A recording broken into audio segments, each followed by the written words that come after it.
నమస్కారం అందరికీ. మన ఇంటి డైరీస్కి స్వాగతం. ఉగాది అనేది తెలుగు సంవత్సరానికి ప్రారంభమైన పండుగ. ఉగాది అనే పదం రెండు సంస్కృత పదాల నుండి వచ్చింది. యుగ అంటే కాలం లేదా యుగం. ఆది అంటే ప్రారంభం. అంటే ఉగాది అనగా కొత్త యుగానికి ప్రారంభం అనే అర్థం వస్తుంది. ఇది హిందూ క్యాలెండర్ ప్రకారం చైత్రమాసం శుక్లపక్షం మొదటి రోజున జరుపుకుంటారు. ఈ రోజు నుంచి కొత్త సంవత్సరం ప్రారంభమవుతుంది. ఉగాది రోజు ప్రజలు తెల్లవారుజామున లేచి స్నానం చేసి దేవుని పూజలు చేస్తారు. ఇంటి ముందు రంగవల్లులు వేస్తారు మరియు మామిడి ఆకులతో తోరణాలు కడతారు. ప్రత్యేకంగా ఉగాది పచ్చడి తయారు చేస్తారు. ఈ పచ్చడిలో తీపి, చేదు, పులుపు, ఉప్పు, కారం వంటి రుచులు ఉంటాయి. ఇవి జీవితంలో వచ్చే వివిధ అనుభవాలను సూచిస్తాయి. ఈ రోజు మనం ఉగాది పచ్చడి యొక్క ఆధ్యాత్మిక అర్థం గురించి తెలుసుకుందాం. ఉగాది పచ్చడిలో 6 రకాల రుచులు ఉంటాయి.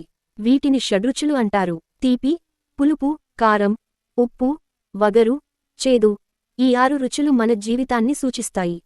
బెల్లం తీపి, ఆనందాన్ని సూచిస్తుంది. చింతపండు పులుపు, జీవితంలో వచ్చే అనుభవాలను గుర్తుచేస్తుంది.